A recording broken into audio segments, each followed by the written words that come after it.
Alex's fingers trembled as he read the text message again. "We're in Hawaii. Take care of the kids." 20 years of marriage reduced to 8 cold words. The kitchen, usually alive with family chatter, felt suddenly vast and empty. Half-chopped vegetables abandoned on the cutting board.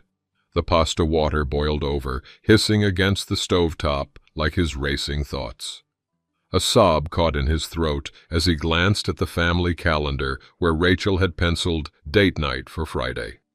Has someone's betrayal ever cut through your life without warning? Share your story below, like if this familiar pain resonates, and follow to discover how Alex transforms this devastating moment into unexpected strength. His knees weakened as children's laughter filtered from the next room, oblivious to how their world had just shattered. Alex quickly wiped his eyes, inhaling deeply.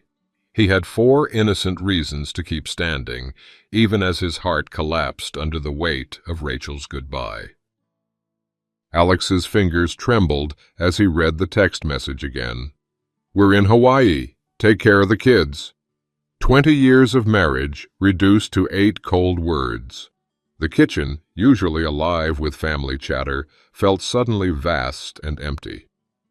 He gripped the counter's edge, knuckles whitening as the room tilted slightly. The pasta water boiled over, hissing against the stovetop like his racing thoughts. He stared at the phone screen, the glow illuminating his shocked expression. Rachel had kissed him goodbye that morning, mentioned a late meeting, nothing more. "See you tonight," she'd said, barely making eye contact. Had he missed something? The signs must have been there.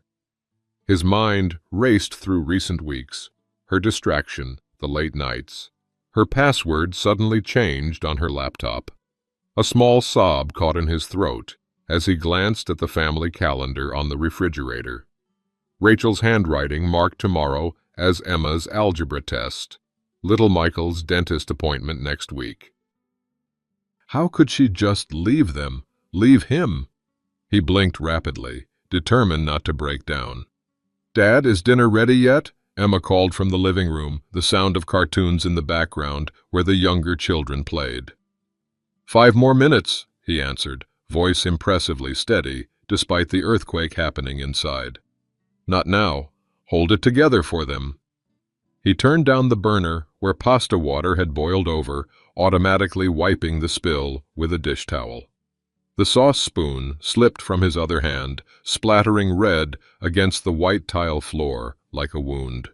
He stared at it, time stretching as his world contracted to this moment, this irreversible change. His phone buzzed again. Another message from Rachel. "Don't try to contact me. We need space." We. The word hung in his mind like an accusation. We who? Rachel and someone else. His chest tightened as realization dawned. The late meetings, the distraction, the new perfume she'd started wearing. The business trip last month she'd been vague about. Alex glanced toward the living room doorway. 4 innocent faces that would look to him tonight for explanations he couldn't give. 4 hearts that would break just like his was breaking now. He had to be their rock, even as he felt himself crumbling. He splashed cold water on his face at the sink, practiced a neutral expression in the reflection of the kitchen window. 20 years of marriage couldn't end in a text message. It couldn't. But somewhere deep inside, where truth resided, Alex knew it already had. A tear escaped despite his efforts, tracking silently down his lined cheek as children's laughter echoed from the next room. He quickly wiped it away, squared his shoulders, and reached for the pasta strainer. Whatever came next, his children needed dinner, needed normalcy, needed him. Tonight, he would be strong for them. Tomorrow, when they were at school, he would allow himself to fall apart. But for now, he stirred the sauce one last time and called out, "Dinner's ready, kids. Come wash your hands." Alex moved through dinner preparations like a man sleepwalking, his body following familiar routines while his mind reeled. The pasta, overcooked now, went into a serving bowl. Sauce spread across it, hiding his careless preparation. A quick salad assembled from the vegetables he'd been chopping when his world collapsed. He set the table automatically for 5 before catching himself. His hand hovered over Rachel's plate, then slowly removed it along with her silverware and glass. The asymmetry of the table setting struck him as obscenely wrong, a visual confirmation of what the text message had done to their family. "Dad, why are there only 4 places?" 10-year-old Thomas noticed immediately. Alex swallowed hard. "Your mother won't be joining us tonight." "Is she working late again?" 8-year-old Michael asked, climbing into his chair. "Sort of," Alex answered, the first deliberate lie forming a lump in his throat. "She had an emergency at work, a conference call." Emma, at 17 the oldest and most perceptive, narrowed her eyes. "She usually texts when she's working late." "She did text," Alex said, the partial truth easier to deliver. He focused on serving the children, his movements deliberately steady as he passed each plate. The meal progressed, with Alex asking practiced questions about school, nodding at appropriate moments while barely registering the answers. He felt as though he were watching himself from across the room. This stranger maintaining normalcy while inside a storm raged. "Dad, you're not eating," Emma pointed out, her gaze too knowing, too searching. Alex looked down at his untouched dinner. "Just tired, I guess." He forced a forkful into his mouth, tasting nothing. "When's Mom coming home?" Michael asked, sauce smeared across his cheek. "She promised to read chapter 3 tonight." The question pierced Alex's carefully maintained composure. His fork paused midway to his mouth. A flash of anger surfaced. How dare Rachel leave him to answer these questions, to witness the disappointment in their children's eyes? "I'll read it to you tonight, buddy," he managed, his voice steady even as his hand trembled slightly. Emma was still watching him, teenage instincts sensing something beyond a missed dinner. "Dad, what's really going on? Is everything okay?" "Everything is falling apart. Your mother has abandoned us. Nothing will ever be okay again." "Your mother just needed some time to herself tonight," he said instead, avoiding Emma's scrutinizing gaze. "Let's finish dinner so we can get to homework." After the meal, Alex moved through the evening routine by rote. Dishes washed, homework supervised, teeth brushed, stories read. With each passing hour, Rachel's absence grew more noticeable, more difficult to explain away. Michael cried at bedtime, missing his mother's goodnight kiss. Only when all 4 children were finally asleep did Alex allow himself to break. Alone in the kitchen, washing the last of the dinner dishes, he watched a tear drop into the soapy water. Then another. His shoulders began to shake as he gripped the edge of the sink, silent sobs racking his body. As he dried his hands, he noticed Rachel's coffee cup from that morning, lipstick on the rim, a shade he didn't recognize as hers. A small detail, but it settled in his stomach like a stone.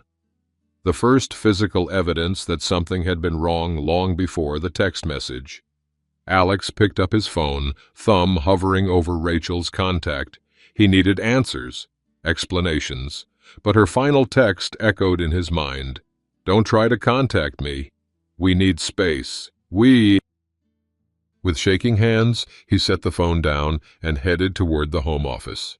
If answers wouldn't come from Rachel, perhaps they could be found elsewhere. It was going to be a very long night. Alex closed the office door behind him with a soft click, turning the lock. The house had finally fallen silent, 4 children asleep, unaware their world had shattered.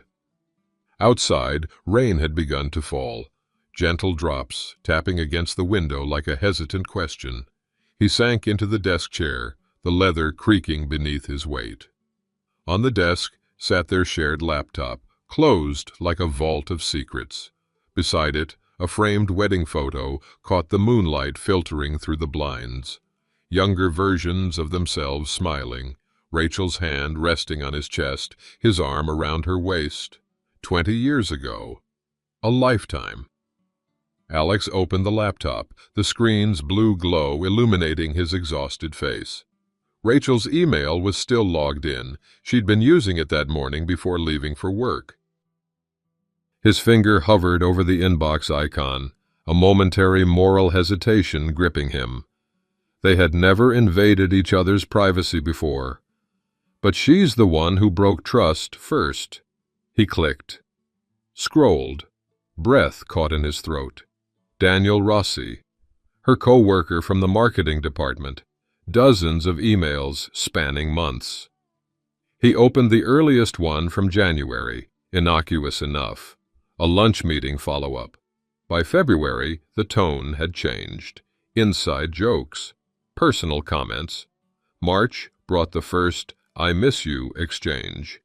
April, the first "I can't stop thinking about you." May, plans for Hawaii. Alex's hand covered his mouth as the evidence mounted, shoulders beginning to shake. Each message revealed another layer of deception.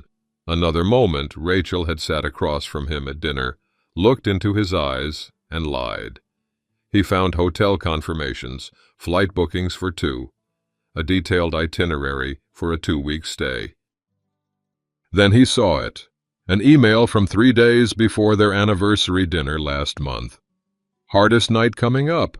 Sitting across from him, celebrating 20 years, knowing we'll be gone soon. Can't wait until we're free, just a few more weeks of pretending. A strangled sound escaped his throat, part sob, part primal cry. Their anniversary dinner. He'd given her the diamond earrings she'd admired months earlier. She'd teared up, told him she loved him, all while planning her escape. Alex twisted his wedding ring, then deliberately removed it, placing it beside the keyboard with a soft clink that seemed to echo in the silent room. 20 years, he whispered to the empty room, voice cracking. Our anniversary dinner. You sat there, planning to leave. His fist struck the desk, causing the wedding photo to topple face down. The glass cracked, a jagged line running between their smiling faces. Fitting, he thought bitterly. Body-racking sobs overtook him, forehead pressed against the cool desk surface, years of memories fracturing in his mind. Every vacation, every Christmas morning, their children's births. How many of those moments had been genuine? How much of their life together had been real? When the tears finally subsided enough for him to focus again, Alex noticed something else. An email with the subject line, "Financial arrangements complete." Sent yesterday, the day before she left. "I've taken care of everything. Transferred funds to the new account. We'll have plenty to start fresh." Alex straightened, wiping his face with his sleeve. Transferred funds? What funds? A cold dread settled over him, different from the emotional devastation of moments before. This was practical, immediate. He quickly opened a new browser window, logged into their joint accounts. Checking account, nearly empty. Savings, balance insufficient. The retirement fund they'd built over decades, gone. The betrayal had just doubled. Not only had Rachel abandoned their family, but she'd also taken their financial security. Dawn was breaking as Alex organized what he'd discovered into a folder, methodical despite his exhaustion. Tomorrow would bring practical challenges, bank visits, lawyer consultations, but for now he collapsed onto the office sofa, wedding ring left on the desk, as rain continued its steady rhythm against the window. washing away the world he had known. Morning arrived with cruel brightness, sunlight streaming through blinds Alex had forgotten to close. He blinked awake on the office sofa, momentarily disoriented before yesterday's reality crashed back. His neck ached from the awkward sleeping position, but the physical discomfort paled against the hollow ache in his chest. The school routine couldn't wait for his personal crisis. With mechanical efficiency, Alex showered, shaved, and dressed, his reflection in the bathroom mirror revealing red-rimmed eyes and deeper lines than he remembered. He looked like he'd aged 5 years overnight. "Just get through the morning," he murmured to himself, straightening his collar with hands that still trembled slightly. Breakfast was a performance of normalcy. Pancakes flipped, lunches packed, permission slips signed. 4 children, with 4 different reactions to their mother's continued absence. "When's Mom coming back?" Michael asked, maple syrup creating a sticky ring around his mouth. "She's still handling that work emergency," Alex replied, the lie coming easier the second time. "I'll pick you up after school today." Emma remained silent throughout breakfast, watching Alex with shrewd teenage eyes that missed nothing. The drive to school was filled with forced cheerfulness as Alex dropped off each child with reassuring smiles that didn't reach his eyes. Only Emma hesitated before exiting the car. "Something's wrong," she stated flatly. "Is it about Mom?" Alex gripped the steering wheel tighter. "We'll talk later, Emma. Have a good day." The bank's revolving door felt impossibly heavy as Alex pushed through it 20 minutes later. His rumpled appearance caught on the security camera. A disheveled man in yesterday's shirt, clutching a folder of financial documents. At the banking terminal, he logged into their joint accounts, hoping against hope that the late-night discovery had been some exhaustion-induced hallucination. The screen blurred before his eyes as the same insufficient balances appeared. "Mr. Marshall, I'm Ms. Torres. Would you like to speak in my office?" A gray-haired woman with kind eyes and professional demeanor approached, having noticed his distress. Inside her office, Alex spread the account statements across her desk, voice steadier than he felt. "I need to understand what happened to our savings. Our retirement account." Miss Torres reviewed the records, her expression shifting from professional concern to personal sympathy. "These withdrawals began approximately 5 weeks ago," she noted, pointing to the first transaction. "Small amounts at first, then larger sums. The final withdrawal was 2 days ago. Nearly everything except the minimum balance to keep the accounts open." "My wife," Alex said, the word tasting bitter now. "She left yesterday. Apparently she was planning this for some time." Ms. Torres slid a box of tissues closer, though Alex didn't reach for them. The withdrawals were all authorized with proper identification and passwords. "To a new account under Rachel Marshall." "I didn't even know the account existed," Alex admitted, hot tears of anger replacing yesterday's shocked grief. These weren't the helpless tears of abandonment, but burning drops of rage that he quickly wiped away.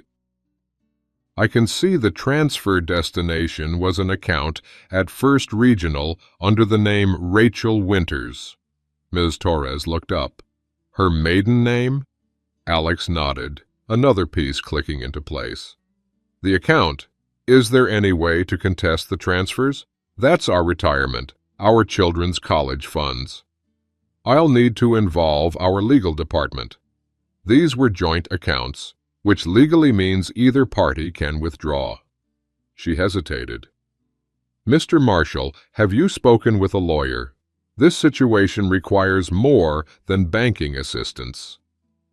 Alex's phone buzzed in his pocket. Another text from Rachel. He ignored it, focusing instead on the bank statements. "I'll be contacting a lawyer today. Can I get copies of all these transactions? Dates, Times? Amounts? Ms. Torres efficiently compiled the documentation, her practiced efficiency a counterpoint to Alex's inner turmoil. Document everything, she advised. Every communication, every withdrawal. It will matter in court. Court. The word landed like a stone. Yesterday's emotional collapse was transforming into something harder, more determined. Thank you, Ms. Torres. Driving home, Alex's phone continued buzzing with notifications, Rachel posting on social media. At a red light, he glanced down to see vacation photos. Rachel on a Hawaiian beach, smiling broadly, tagged with someone named Daniel Rossi. Carefree. Happy. While he faced financial ruin and 4 confused children. The house was unnaturally quiet when Alex returned. He set his folder of financial documents on the dining table, adding it to the email evidence from the night before. His systematic organizing was interrupted by the sound of footsteps on the stairs. Emma stood in the doorway, arms crossed defensively. School had barely started. She'd skipped. You lied, she accused, eyes flashing. Mom isn't on a work emergency. She's in Hawaii. It's all over Instagram. Alex exhaled slowly. Emma. You never appreciated her, Emma continued, words tumbling out. Always so caught up in your schedules and routines, your boring life. No wonder she needed to escape. The accusation stung worse than any financial revelation. Emma, you don't understand. She told me she felt suffocated. You never gave her any freedom, any excitement. You drove her away with your boring routines and constant schedules. Alex froze. She told you she felt suffocated. When? Emma faltered slightly. Last month, when I asked why she seemed unhappy. The timeline aligned perfectly with the emails. Rachel had been poisoning their daughter against him while planning her escape. Emma, Alex said carefully, your mother left yesterday. She emptied our bank accounts. She's in Hawaii with a man named Daniel Rossi from her office. They've been planning this for months. Emma's expression wavered between disbelief and dawning comprehension. You're lying. I wish I were. Alex's voice broke. She abandoned all of us, Emma, not just me. I don't believe you, Emma shouted, tears streaming down her face. You're trying to turn me against her. Emma, I hate you, she screamed, turning to rush back upstairs. Her bedroom door slammed so hard that a framed family photo fell from the hallway wall, glass shattering on the hardwood floor. Alex stared at the broken frame. Rachel's smiling face now separated from the rest of them by a jagged crack in the glass. Another fitting metaphor. With deliberate calm that belied the storm inside, Alex gathered the broken glass, then returned to the dining table. He arranged the financial documents in chronological order. Tears occasionally dropping onto the papers, quickly blotted away to preserve the evidence. His cell phone buzzed again.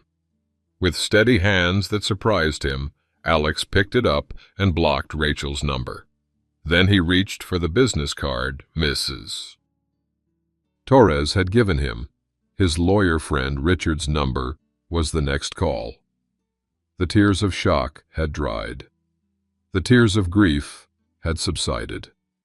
Now, as Alex methodically built his case, the occasional tears that fell were different, tears of determination, of resolve.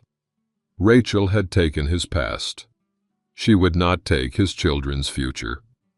Richard Green's law office occupied the 3rd floor of a downtown building Alex had passed hundreds of times without notice.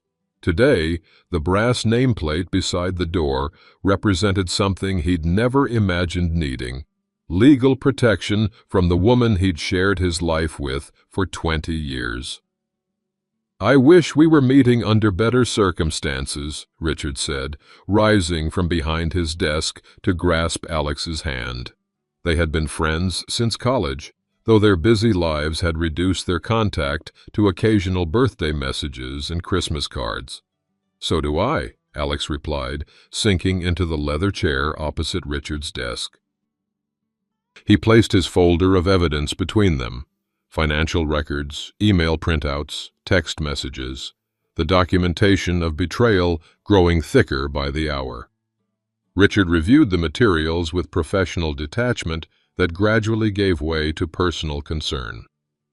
"Alex, I've seen divorces, but this level of premeditation is unusual.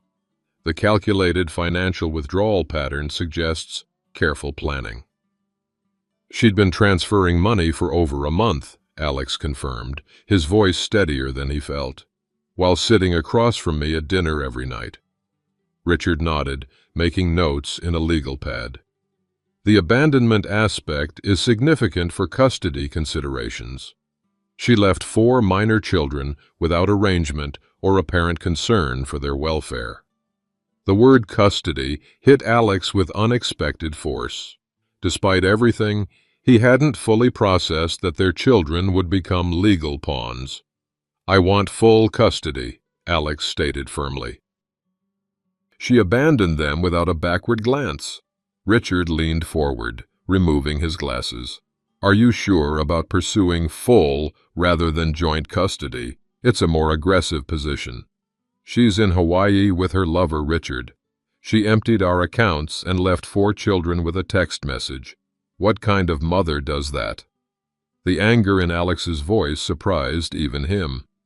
As Richard outlined the legal process ahead, Alex took careful notes, his handwriting more precise than usual, as if controlling the letters could somehow control the chaos his life had become. Filing deadlines, documentation requirements, temporary custody arrangements, financial affidavits. Each item on the growing list represented another mountain to climb. "This will be challenging emotionally and practically," Richard cautioned. "Are you prepared for what could be a lengthy battle?"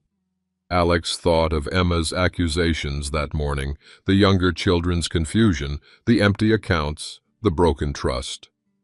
"I don't have a choice. They only have me now." The drive home felt longer than usual, Richard's warnings echoing in his mind. The house, when he arrived, was unnaturally quiet.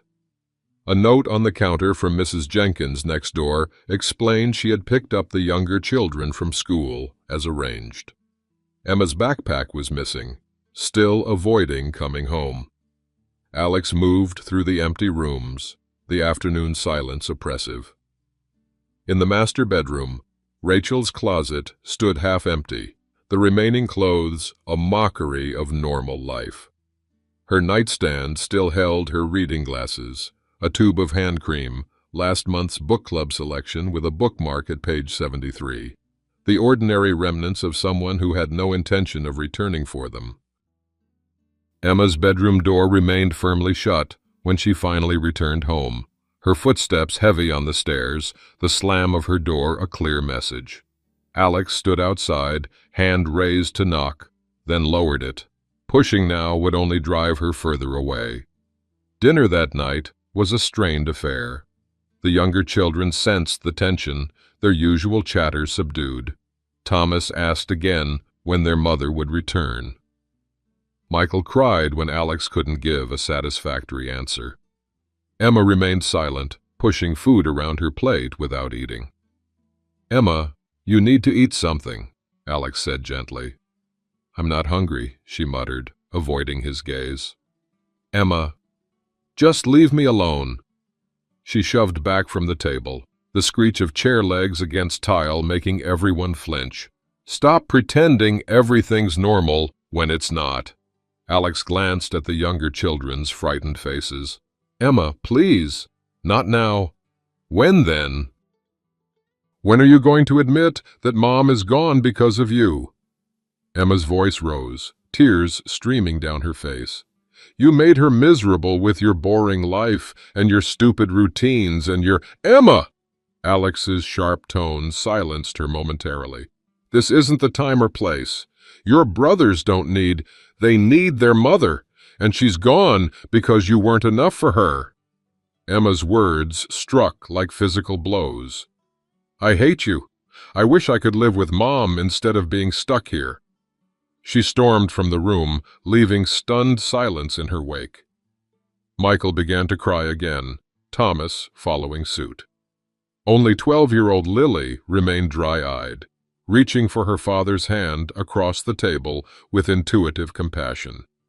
It's not your fault, Dad, she said quietly, with wisdom beyond her years. Alex managed to salvage the evening routine, homework checked, baths supervised, bedtime stories read with forced enthusiasm.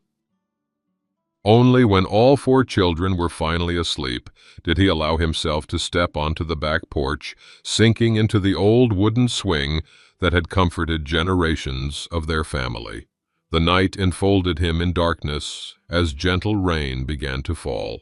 Here, alone, without witnesses, Alex finally broke completely. His shoulders heaved with silent sobs as rain mingled with tears on his face. The weight of responsibility, of single-handedly holding together 4 fractured young lives while his own heart lay in pieces, pressed down until he could barely breathe. Has betrayal left you picking up the pieces while someone walked away smiling? Share your experience below, like if this touches your heart, and follow to see how Alex transforms deepest despair into his most powerful weapon. Emma's hatred, born of Rachel's manipulations, the younger children's confusion and pain, the financial precariousness, the mountain of legal challenges ahead. It was too much for any one person to bear. For one dark moment, as rain soaked through his shirt and tears blurred his vision, Alex considered giving up. What if Emma was right? What if he had been the problem all along, too predictable, too boring, too insufficient? He twisted his wedding ring, then deliberately removed it, holding the gold band in his palm as rain fell upon it. 20 years of marriage washed away like footprints on a beach. The rain continued falling as midnight passed, then 1 o'clock, Alex rocking slowly in the porch swing, where he had once cradled each of his children as infants, where he and Rachel had planned their future on summer evenings, where his life had once seemed so certain. But as the first hint of dawn lightened the eastern sky, something shifted within him. The tears subsided, his breathing steadied. His mind, always organized and methodical, began to focus. Rachel had calculated her escape, planned every detail. He would be equally methodical in his response. For the children's sake, for his own dignity, Alex slipped the ring into his pocket and stood, shoulders straightening. The first glimmer of sunrise caught the raindrops on the porch railing, transforming them from darkness to light. He wouldn't break. He would rebuild their security, their stability, their trust. Starting now, the man who entered the house as dawn broke was not the same one who had collapsed on the porch swing hours before. His eyes were red-rimmed but clear, his purpose defined, his resolve hardened by the very tears that might have destroyed him. 3 days had passed since Rachel's departure. 3 days of maintaining routines for the children, while Alex's phone periodically lit up with texts he refused to read. Each message went automatically to a folder his lawyer had advised him to create. Evidence. Alex sat at the dining room table, surrounded by neatly organized documents. Financial records from Ms. Torres, email transcripts. A custody petition Richard had prepared. His methodical mind found comfort in the order he created amid chaos. A new text arrived, the notification briefly interrupting his concentration. Alex, you're being unreasonable. I just needed some space to figure things out. We can talk about arrangements for the children when I get back next week." He added it to the evidence folder without responding, Rachel's casual presumption that she could dictate terms, stoking a slow-burning anger that had replaced his initial shock. He'd learned from Richard that she had no idea yet about the custody filing or his documentation of her actions. The younger children had settled into a fragile new normal, accepting his vague explanations about Mom's trip with the resilience of youth. Emma, however, remained a wall of hostility, barely speaking except to inform him she'd be staying at a friend's house for the weekend. "Emma, we need to talk before you go," Alex said as she headed for the door, overnight bag in hand. "There's nothing to talk about," she replied coldly, hand already on the doorknob. "I understand you're angry, but—" "You don't understand anything," Emma cut him off. "Just leave me alone." The door closed behind her with deliberate restraint, not slammed, but firmly shut, a perfect metaphor for the emotional barrier between them. Alex returned to his paperwork, the house quiet, with only Lily home, the boys at Saturday morning soccer practice with a neighbor's family. The silence felt oppressive until his phone chimed with a text from Emma's friend's mother. Emma decided to come home, dropping her off now. Surprised, Alex met them at the door 15 minutes later. Emma brushed past him without explanation, heading upstairs while he exchanged confused glances with the other parent. The sound of Emma moving around upstairs continued for several minutes before unexpectedly stopping. Then, soft footsteps on the stairs. Alex looked up from his paperwork to find Emma standing in the dining room doorway, her expression unreadable. In her outstretched palm lay a gold wedding band, Rachel's ring. "I found this," she said quietly, "in Mom's bathroom drawer. She left it behind." Alex stared at the ring, its absence from Rachel's finger now explained. "Where were you looking?" "I needed her perfume," Emma admitted. I don't know. To feel closer to her, I guess." Her voice caught. "It was under her jewelry box, like she hid it there. On purpose." Alex nodded slowly, understanding the significance.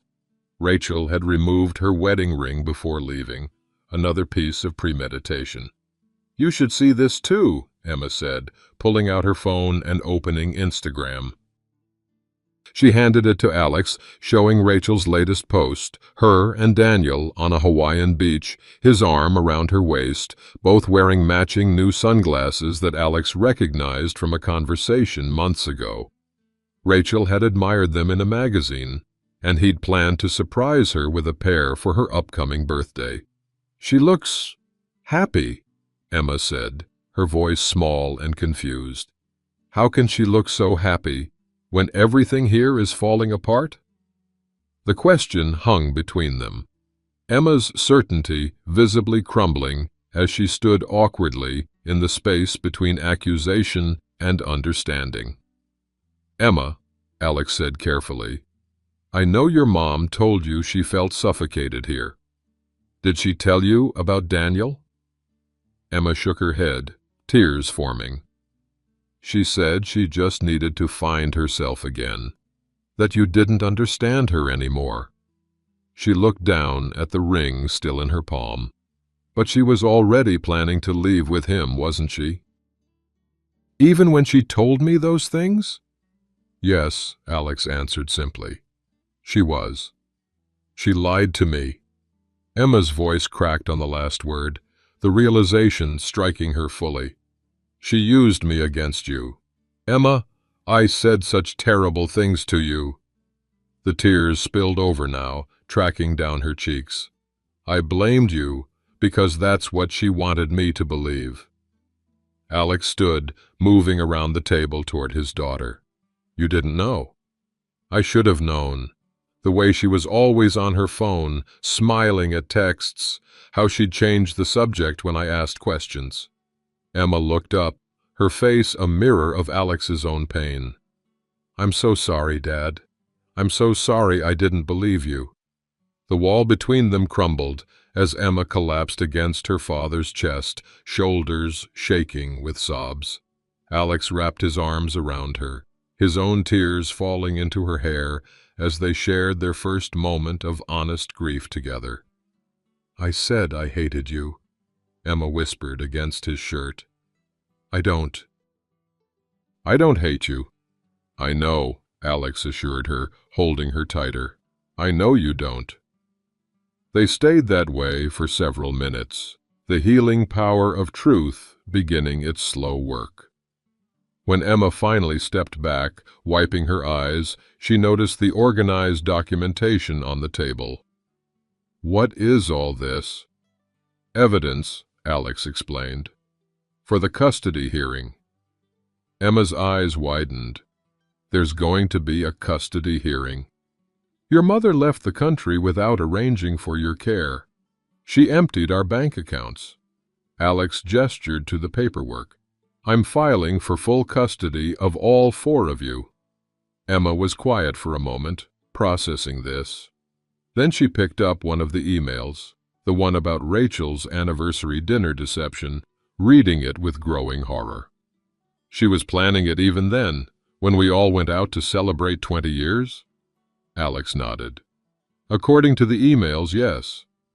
Emma set the paper down carefully, as if it might burn her fingers. "How could she do this to us?" "It to you?" Fresh tears welled in her eyes. "You gave her those diamond earrings. You saved for months." "Emma, I don't want you to get involved in this part of things. This is between your mother and me." "But I am involved," Emma insisted, a new determination in her voice. "She lied to me, used me against you, made me think horrible things that weren't true." She straightened her shoulders in a gesture so like Alex's own that it momentarily startled him. "I want to help." "Help?" "With the evidence. The custody case." Emma gestured to the paperwork. "I'm good at organizing things. I can help you sort through all this." Alex hesitated. "Emma, you're 17. This isn't your battle to fight." "It is my battle," Emma countered. "She abandoned me too, Dad, not just you. She left all of us with a text message while she ran off with some guy." Her voice grew stronger with each word. "And then she tried to make it your fault. My brothers and sister deserve better than that." "I deserve better." Alex studied his daughter's face, seeing not just Emma, but himself reflected there, the same determination, the same sense of justice. "Okay," he conceded. "You can help me organize. But Emma, she's still your mother. This doesn't change that." "I know," Emma said quietly. "But it changes how I feel about her." Together, they sat at the dining table, Emma quickly grasping the organization system Alex had created. Her fingers moved efficiently through the papers, sorting and labeling, with a focus that matched his own. Occasionally, a tear would fall as she encountered a particularly painful piece of evidence, but she would wipe it away and continue. As afternoon turned to evening, the younger children returned home to find a transformed scene, father and daughter working side by side, the wall between them replaced by common purpose. Lily joined them at the table, quietly coloring nearby as Alex and Emma continued their work. The boys sensed the changed atmosphere, their play in the living room more relaxed than it had been in days. When Alex's phone chimed with a new text notification, he and Emma exchanged glances. "Mom?" Emma asked. Alex nodded after checking the screen. "She's coming home tomorrow. Wants to talk about arrangements for the children." Emma's jaw tightened. "What are you going to do?" "What we're going to do," Alex corrected gently, "is be prepared. She doesn't know about any of this yet. The custody filing, the financial documentation, our—" He paused, the word strange but right. "Our alliance." Emma nodded, understanding. She thinks she can just walk back in and take control. Yes, Alex confirmed. She does. They returned to their work with renewed purpose, the dining room table transforming into a command center of sorts. As night fell, Alex noticed Emma yawning despite her determination to continue. "Get some sleep," he advised. "Tomorrow will be challenging enough." Emma hesitated, then nodded. As she stood to leave, she impulsively hugged him again. "Dad, we're going to be okay, aren't we?" Alex held his daughter tight, feeling stronger than he had in days. "Yes, Emma, we're going to be okay." After Emma went upstairs, Alex continued working late into the night, his resolve strengthened by the unexpected alliance with his daughter. When his phone chimed one final time, he checked the message out of habit. "Arriving around 10 a.m. tomorrow. We need to talk about arrangements for the children." Alex set the phone down without responding, a calm certainty replacing the desperation of days earlier. Rachel would arrive expecting to dictate terms, to slip back into their lives on her conditions. She had no idea what awaited her. Sunday morning dawned clear and bright, sunlight streaming through kitchen windows as Alex prepared breakfast. The familiar routine of pancakes and scrambled eggs felt different today, purposeful rather than mechanical. Emma joined him early, silently taking over bacon duty while he mixed batter. "Did you sleep?" she asked, noticing the shadows under his eyes. "Enough," Alex replied, though they both knew it wasn't true. The younger children filtered in gradually, drawn by familiar breakfast scents. Thomas set the table without being asked, a small gesture that caught Alex by surprise. Lily arranged napkins in neat triangles. Michael, still in dinosaur pajamas, climbed onto his chair with unusual quietness, sensing the charged atmosphere. "Dad, is something happening today?" Thomas asked, fork poised over his pancakes. Alex exchanged glances with Emma before answering. "Your mother is coming home this morning." Three heads snapped up in unison, expressions ranging from excitement to uncertainty. "She's coming back?" Michael's face lit up. "For good?" Alex chose his words carefully. "She's coming to talk with us. There are some changes we need to discuss." "What kind of changes?" Lily asked, her perceptive gaze moving between her father and older sister. Emma intervened smoothly. "Let's just enjoy breakfast, okay? We'll all find out soon enough."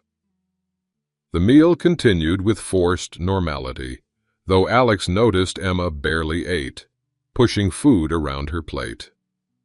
His own stomach churned with anticipation, though not from the fear that had dominated days earlier.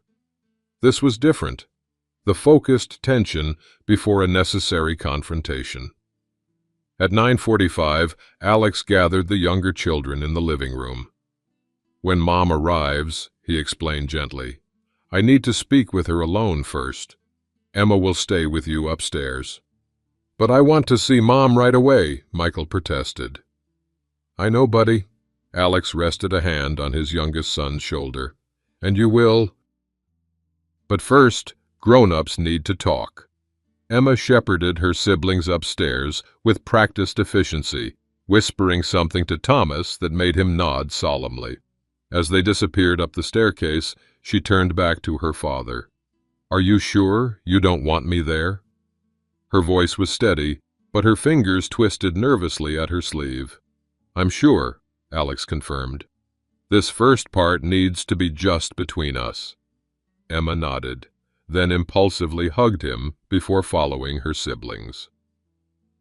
The sound of a bedroom door closing upstairs left Alex alone in sudden silence. He moved methodically through the house, straightening already neat cushions, adjusting picture frames, controlling what little he could while waiting.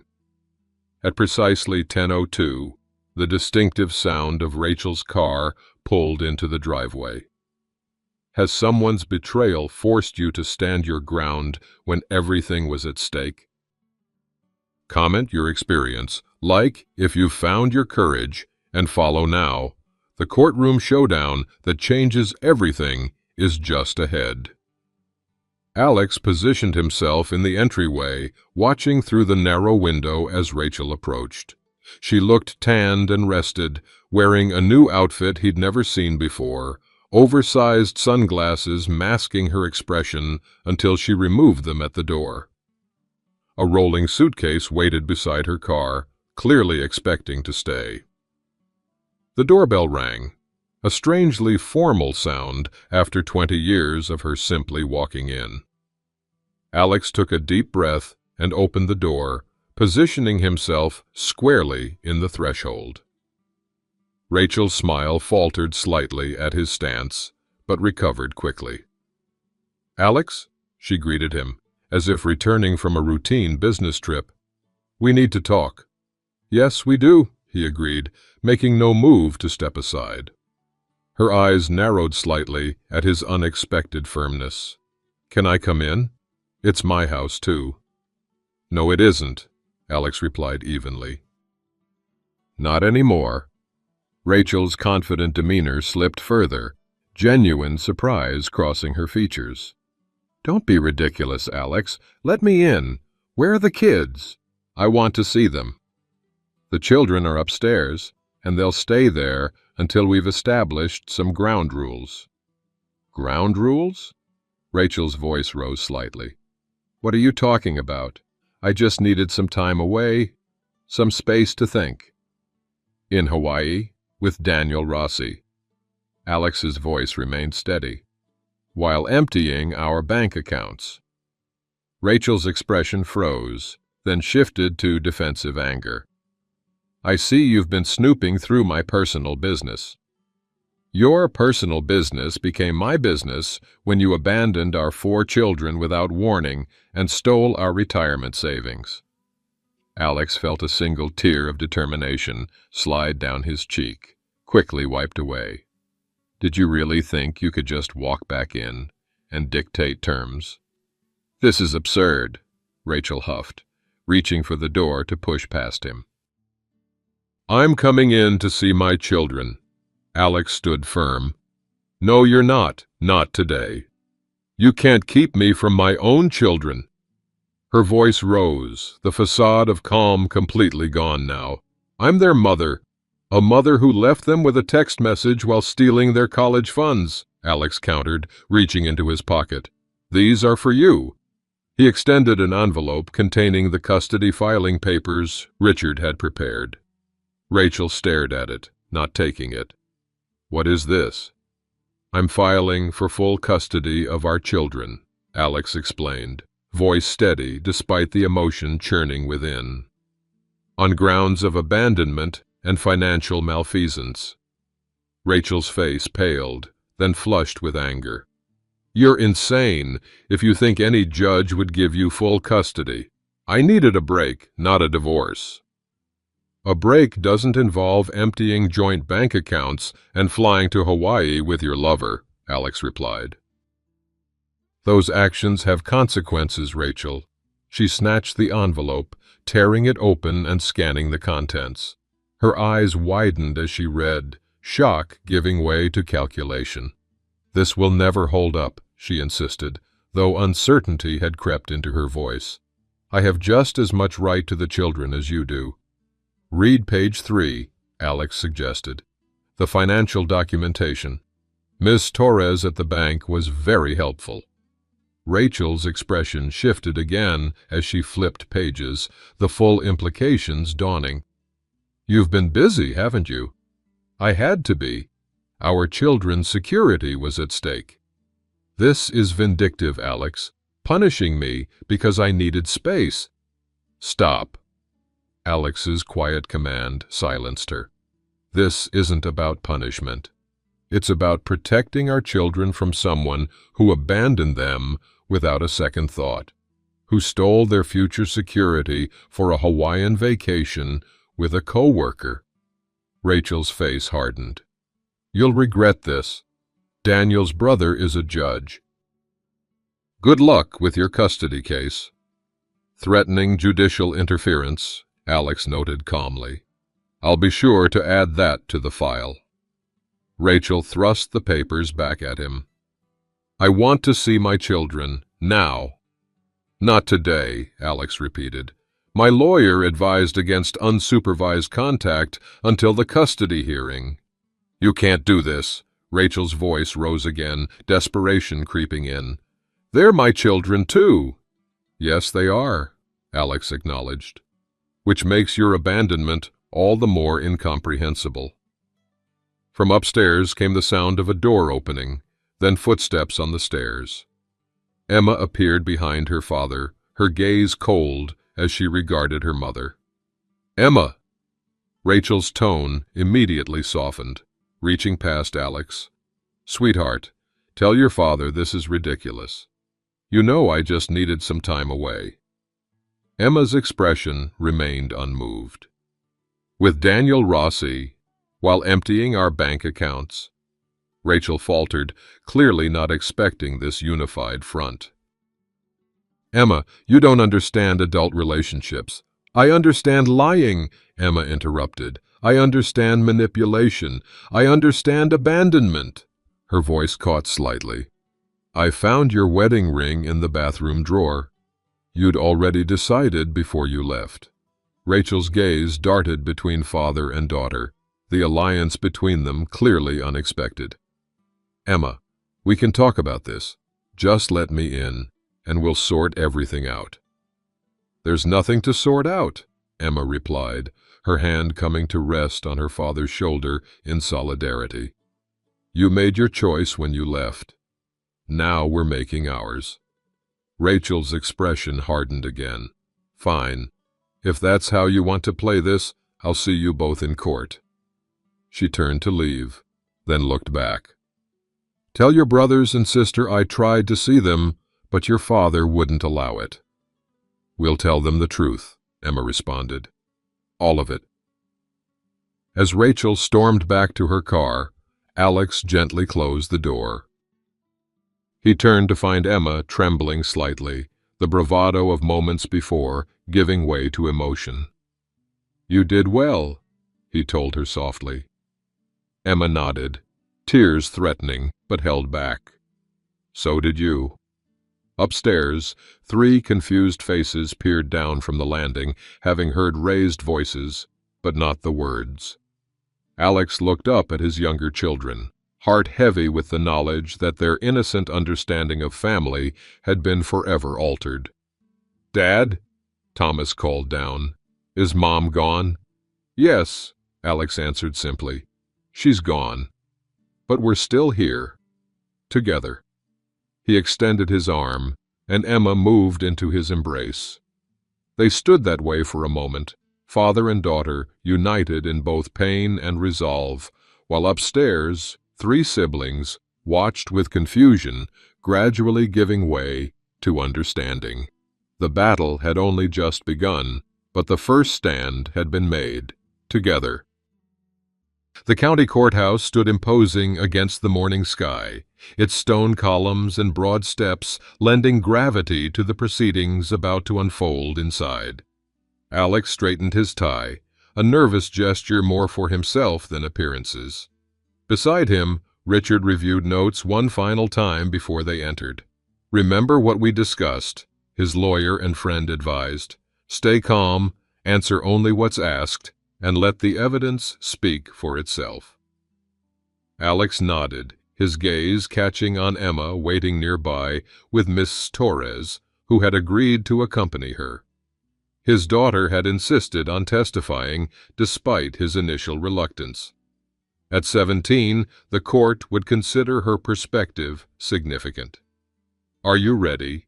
Richard asked. As ready as I'll ever be, Alex replied, taking a deep breath before climbing the steps. Inside, the courtroom's wood-paneled formality heightened his awareness of what was at stake. Rachel was already seated at the opposite table, her lawyer, a man in an expensive suit whose confidence bordered on smugness, leaning close to whisper something that made her nod. She wore a conservative dress Alex had never seen before, her appearance carefully calculated to project maternal responsibility. What struck him most, however, was the empty chair beside her. Daniel Rossi, so prominent in the Hawaiian photos, was conspicuously absent. As Alex settled beside Richard, Rachel glanced over. For a brief moment, their eyes met. 20 years of shared history suspended between them before she looked away. Judge Wilson entered, an older man with white hair and piercing eyes that seemed to miss nothing. As the proceedings began, Alex focused on maintaining the composure Richard had emphasized would be crucial. Rachel's lawyer presented first, painting a sympathetic portrait of a woman who had experienced a temporary lapse in judgment during a period of emotional distress. According to this narrative, Rachel had simply needed brief respite from family pressures and now sought to return to her maternal responsibilities. "My client acknowledges her departure was abrupt," the lawyer admitted smoothly, "but maintains that a momentary indiscretion should not permanently sever her bond with her children. She is prepared to return home immediately and resume her maternal duties." Judge Wilson's expression remained neutral as he turned to Richard. "Counsel for the petitioner may present." Richard rose, his approach methodical where Rachel's lawyer had been emotive. "Your Honor, this case goes far beyond a momentary indiscretion. The respondent's actions demonstrate calculated abandonment and financial malfeasance that place the children's welfare at risk." He proceeded to present the evidence Alex had so carefully compiled. Emails dating back months showing premeditation, financial records documenting the systematic emptying of accounts, text messages revealing the callous nature of Rachel's departure.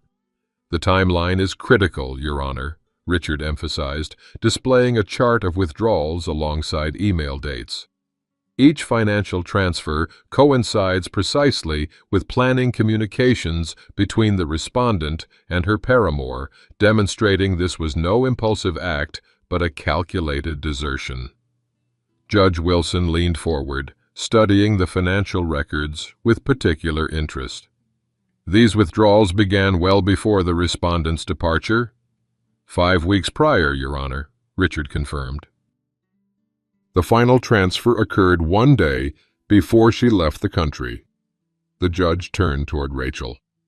"Mrs. Marshall, did you withdraw these funds before leaving?" Rachel glanced at her lawyer before answering. "I needed security for myself.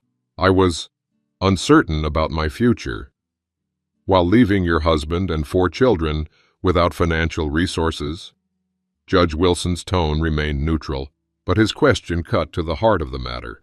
Rachel shifted uncomfortably. "I didn't take everything, and I planned to sort out finances once I returned." Judge Wilson made a note before turning back to Richard. "Continue." Miss Torres testified next, her professional demeanor lending weight to the financial evidence. She explained the pattern of withdrawals, the creation of a hidden account under Rachel's maiden name, and the impact on the family's financial security. "In my 30 years of banking experience," she concluded, "I have rarely seen such a deliberate dismantling of family finances prior to abandonment." Throughout the testimony, Alex noticed Rachel checking her phone repeatedly, glancing toward the courtroom door with increasing agitation. Daniel's absence was clearly unexpected and concerning to her. Then came Emma's testimony, the moment Alex had both anticipated and dreaded. His daughter walked to the witness stand with surprising composure, though he noticed her hands trembling slightly as she was sworn in. "Miss Marshall," Richard began gently, "could you describe the circumstances surrounding your mother's departure?" Emma's voice was steady as she recounted waking to find her mother gone, the confused younger siblings, her father's efforts to maintain stability despite his own shock. She described finding the abandoned wedding ring, the devastating impact of Rachel's absence on her brothers and sister, and the calculated way Rachel had tried to turn her against her father. "She told me Dad made her miserable," Emma testified, emotion finally breaking through her composure. "That she felt suffocated. But all that time, she was planning to leave with someone else. She lied to me, used me against my dad, then abandoned all of us." Rachel's lawyer objected to the characterization, but the impact of Emma's testimony was unmistakable. Even more damaging was her description of Rachel's return and expectation to resume control without consequences. When Rachel finally took the stand, her earlier confidence had visibly diminished. Her testimony became increasingly defensive as Richard methodically contrasted her claims of temporary lapse in judgment with the documented evidence of long-term planning. "Mrs. Marshall," Richard asked, "where is Mr. Rossi today?" "The court was informed he would testify regarding your relationship and future plans." Rachel's composure slipped further. "He had other commitments." "Would those commitments include the woman tagged in his social media posts yesterday, posted from Chicago, not Hawaii?" A single tear slid down Rachel's cheek as she realized the final betrayal. Daniel had moved on while she fought for what she'd abandoned. Her lawyer quickly requested a brief recess, which Judge Wilson granted. When proceedings resumed, Rachel's lawyer approached the bench with a modified position. Rachel would accept temporary visitation rather than shared custody, allowing healing time for the family. Judge Wilson's gavel came down with finality an hour later. Based on the evidence presented, this court grants temporary full custody of all 4 minor children to Alexander Marshall, with supervised visitation rights for Rachel Marshall to be determined at a future hearing. A single tear of vindication slid down Alex's cheek as the decision was announced, emotion finally breaking through his careful composure. Emma rushed to his side as the court adjourned, throwing her arms around him while the younger children, who had been waiting outside with a court-appointed advocate, joined the embrace. Rachel stood alone across the courtroom, her lawyer already packing his briefcase separately, her phone clutched in her hand, with no messages from Daniel appearing. As she moved toward the exit, she paused briefly beside her former family, opening her mouth as if to speak before continuing silently out the door. Outside on the courthouse steps, sunlight warm against their faces, Thomas looked up at his father. "Does this mean Mom isn't coming home?" Alex knelt to his son's level, finding honesty the only possible answer. "Yes, that's what it means. But our home is still there, with all of us together." "Are we going to be okay?" Michael asked, echoing the question that had haunted them all. Alex gathered his children close, the weight of single parenthood balanced by the relief of resolution. "Yes," he promised, with certainty that surprised even himself. "We're going to be okay."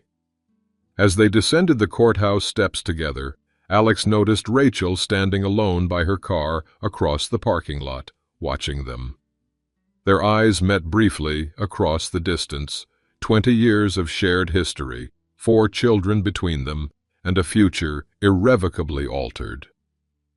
Then she turned away, entering her car alone, while Alex walked forward, surrounded by the family that remained.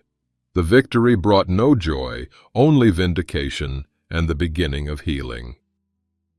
The single tear that had escaped during the judge's ruling had been not for what was won, but for what had been lost, the family they had once been, the trust now broken, the innocence their children would never fully regain.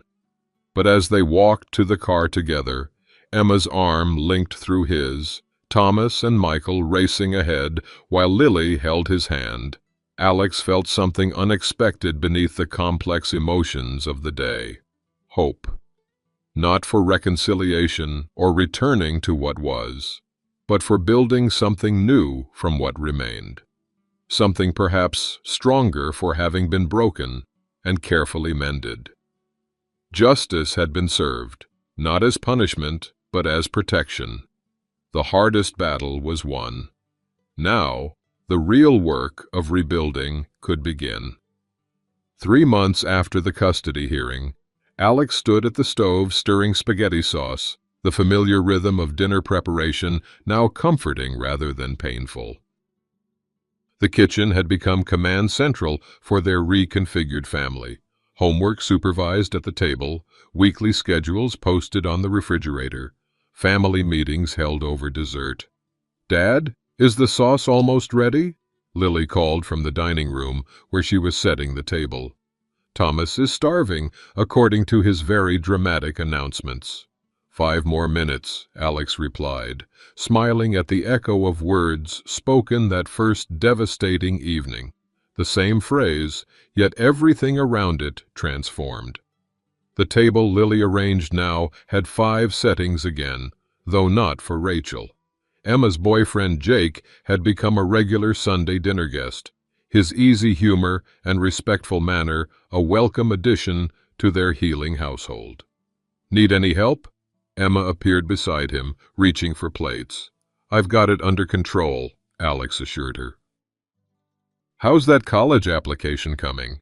Emma had spent the afternoon working on submissions, her future plans temporarily derailed by family crisis, now back on track. "Personal essay is done. Jake's dad looked it over. He thinks Cornell will be impressed." The casual mention of Jake's father, an English professor at the local community college, highlighted another change. Their support network had expanded, friends and neighbors stepping up in unexpected ways once the truth of their situation became known. Dinner gathered them all together, Thomas proudly describing his science project, Michael recounting playground adventures, Lily sharing artwork she'd created in class. Jake contributed occasional comments, but mostly observed with quiet appreciation, his hand sometimes finding Emma's under the table. The conversation flowed naturally, punctuated by laughter, a sound that had returned to their home gradually, first hesitantly, then with increasing frequency. Alex found himself pausing mid-bite, struck by the realization that they were not just surviving, but beginning to thrive. "Dad?" Thomas's voice pulled him back to the moment. "Can Jake help me with my rocket design after dinner? He knows about aerodynamics." "If Jake's willing and has time," Alex replied. Jake nodded enthusiastically. "Absolutely. My dad and I built rockets every summer. I've got some design tips that'll make yours fly higher than anyone's." The easy interaction between Jake and the younger children was another unexpected blessing, a positive male influence when they most needed additional support. Alex caught Emma watching the exchange, her expression soft with affection for both her boyfriend and her brother. After dinner, while Jake and Thomas spread rocket designs across the living room floor and Michael watched in fascination, Alex stood at the kitchen sink washing dishes. Emma and Lily dried beside him, a comfortable routine they'd established. "Dad?" Lily asked suddenly. "Is Mom ever coming back to live with us?" The question hung in the air, simple yet profound. Alex set down the pot he was scrubbing, giving the question the attention it deserved. "No, sweetheart. Mom won't be coming back to live with us." Lily nodded, absorbing this confirmation of what she'd already sensed. "That's what I thought. I just wanted to be sure." "Are you okay with that?" Alex asked gently. Lily considered the question with the thoughtfulness that characterized her. "I miss who Mom used to be, but I like our family now. It feels safer." The word struck Alex deeply. Safer. Even a 12-year-old had sensed the fundamental stability that came from trust, and its absence when trust was broken. Later, After the younger children were in bed and Jake had gone home with plans to return for breakfast before church, Alex found himself on the back porch swing. Unlike that night of despair months earlier, he sat there now in peaceful reflection, gazing at stars visible through breaks in passing clouds. Emma joined him, 2 mugs of tea in hand. "Thought you might like some company." "Always," Alex smiled, accepting the mug as she settled beside him. They swung gently in comfortable silence before Emma spoke again. "We got another letter from Mom today." Alex nodded. Rachel's supervised visitations remained awkward, limited affairs. Her letters came more frequently, attempts to maintain connection with children still raw from her abandonment. "Michael doesn't want to read them anymore," Emma continued. "Says they make him sad afterward." "I've noticed that too," Alex acknowledged. "I'll talk with her caseworker about it."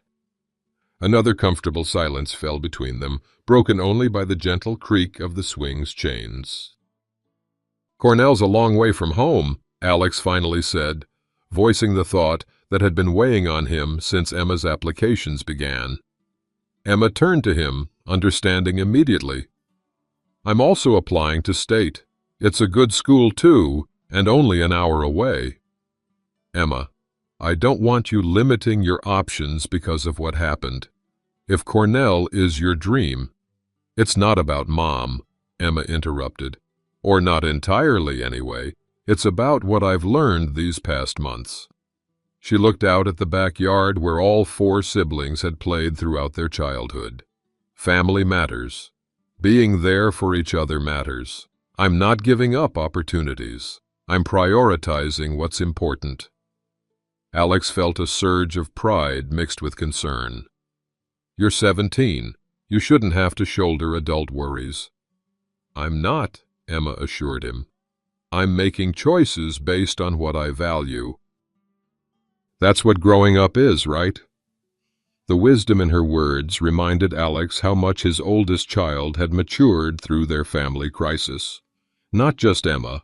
All of them had been transformed, forged by fire into stronger versions of themselves. Their peaceful reflection was interrupted by Alex's phone buzzing with a text message. He checked it, then sighed. "Rachel?" Emma guessed. Alex nodded. "She wants to discuss changing the visitation schedule." "You okay?" "Yeah." He realized with mild surprise that it was true. The text that once would have sent him spiraling now registered as merely an administrative matter to be handled. "I'll have Richard look into it tomorrow." Emma smiled, recognizing the same thing he had. Healing, happening in small increments, almost imperceptible until moments like this made it obvious. As they continued swinging gently, a shooting star streaked across the visible patch of sky.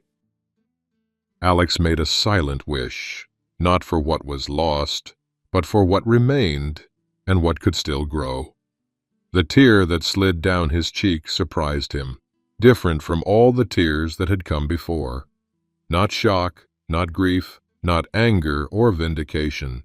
This was a tear of hope, of gratitude for the family that had emerged stronger from their breaking. "Dad?" Emma had noticed the tear. "You okay?" "More than okay," he assured her, squeezing her hand. "Just grateful." Tomorrow would bring new challenges, helping Michael process his feelings about his mother's letters, discussing Thomas's dropping grades with his teacher, managing the household budget, still recovering from Rachel's withdrawals. But tonight, in this moment of quiet connection with his daughter under the stars, Alex allowed himself to acknowledge how far they had come. When they finally headed inside, the house wrapped around them. Not the same home it had been before Rachel's text message changed everything, but perhaps a better one. More honest, more resilient. The broken places mended with the stronger bonds of shared struggle and genuine love. As Alex turned out lights and checked locks, a final text arrived from Rachel. "Please reconsider the visitation schedule. I miss the children." Once her words would have twisted like a knife. Now Alex felt only a distant sadness for what she had sacrificed and lost. He set the phone down without responding and headed upstairs to his room. On his nightstand sat a framed photograph, new, taken last month at Thomas's birthday celebration. Just the five of them, smiling genuinely despite the journey that had brought them there. No longer a broken family missing a member, but a complete unit, exactly as they were. Alex touched the frame gently before turning out the light. They would never be the family they had been before, but the family they were becoming might be stronger, more authentic, and ultimately happier than what had been lost. Not an ending, but a new beginning. And for tonight, that was enough. There comes a moment in life when the world stops turning, doesn't there? Maybe for you, it wasn't a text message announcing abandonment. Perhaps it was a different betrayal, a trusted friend's deception, a family member's shocking choice, a partner's gradual drift into someone unrecognizable. The details differ, but that sick feeling in your stomach when trust shatters, that's universal. You've stood in your kitchen, just like Alex did, trying to keep your hands steady while your world collapses. You've put on that brave face for others, while inside a storm rages. Those quiet sobs behind closed doors when no one can see your vulnerability. I understand. We've all tasted those salt tears at some point, wondered how we'll possibly find strength to face another morning. The hardest moments aren't always the dramatic ones. Sometimes they're ordinary Tuesday afternoons when you're folding laundry or paying bills, and suddenly the weight of everything crashes down. That porch swing where you once rocked babies now creaks with the heaviness of your solitude. The family photos that once brought joy now sting with what's been lost. Ain't it something how everyday objects become witnesses to our pain? The coffee mug still set out from habit, the empty chair at the table, the calendar marked with plans that included someone who's gone. But here's what I've learned, watching Alex's journey from devastation to rebuilding. Dignity isn't about never falling. It's about how you rise afterward. It's about those moments when you wipe your tears, square your shoulders, and face what needs facing, not because you feel strong, but because others depend on your strength. It's about discovering resilience you never knew lived inside you. The wisdom of your years isn't just decoration, it's armor for battles like these. You've weathered storms before. You've rebuilt from ashes. The lines on your face aren't just marks of age, but badges of survival, each one earned through a challenge overcome.